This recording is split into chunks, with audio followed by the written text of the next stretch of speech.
Welcome to Jagtial జిల్లా మున్నూరు కాపు సంఘం ఆధ్వర్యంలో జిల్లా సమీకృత కార్యాలయంలో రాష్ట్ర ప్రభుత్వం ఏర్పాటు చేసిన మున్నూరు కాపు కార్పొరేషన్కు నిధులు మంజూరు మరియు చైర్మన్ నియమించాలని తమ వర్గానికి చెందిన 2 శాసనసభ్యులకు మంత్రి పదవులు కేటాయించాలని తెలంగాణ ముఖ్యమంత్రి రేవంత్ రెడ్డికి తెలిపేలా జాయింట్ కలెక్టర్ను కలిసి వినతి పత్రం అందజేయడం జరిగింది.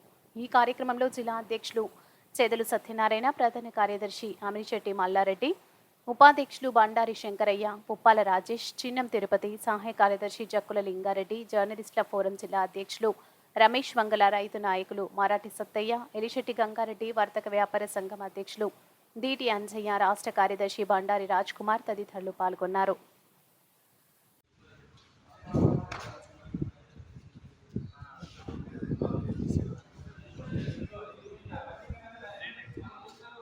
ఈరోజు జగిత్యాల జిల్లా మున్నూరు కాపు సంఘం ఆధ్వర్యంలో జిల్లా కలెక్టర్ గారు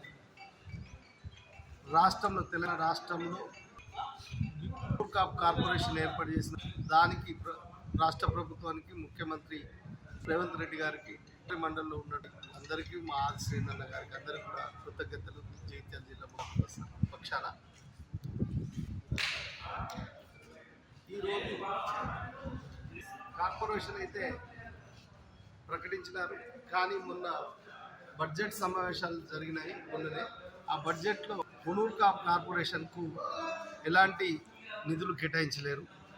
అట్లనే కార్పొరేషన్ చైర్మన్ కూడా వరకు కేటాయించకపోవడం మాకు కొంత బాధిస్తుంది. కాబట్టి వెంటనే మున్నూరు కాపు కార్పొరేషన్ ప్రకటిస్తూ అట్లనే మున్నూరు కార్పొరేషన్కు 200 కోట్ల రూపాయలను మంజూరులని ముఖ్యమంత్రి గారు చేస్తున్నాం. అట్లనే ఉమ్మడి ఆంధ్రప్రదేశ్లో కావచ్చు, గతంలో ఉన్నటువంటి 10 సంవత్సరాల కాలంలో కావచ్చు, తెలంగాణలో రాష్ట్ర ప్రభుత్వంలో జరిగినటువంటి ఉన్న మంత్రివర్గంలో ఎప్పుడు కూడా మున్నూరు కాపులు లేకుండా వర్గం ఏర్పాటు కాలేదు. మొదటి విడతలోనే మున్నూరు కాపులకు మంత్రి పదవులు ఇచ్చినటువంటి, కీలక మంత్రి పదవులు ఇచ్చినటువంటి పరిస్థితులు ఉన్నాయి. సంఖ్యాపరంగా చూసుకున్నట్లయితే మున్నూరు కాపులం రాష్ట్ర వ్యాప్తంగా 24 శాతం ఉన్నాం. కాబట్టి మాకు మా వాటాగా కనీసం 2 కన్నా మంత్రి పదవులు, 2 మంత్రి పదవులు అన్న మున్నూరు కాపులకు కేటాయించాలని ఈ సందర్భంగా విన్నవిస్తున్నాం. ఈ విషయాలన్నింటినీ కూడీకరించి కలెక్టర్ ద్వారా ముఖ్యమంత్రి వేయడానికి ఈరోజు కలెక్టర్ గారికి వినతి పత్రం వేయడం జరిగింది.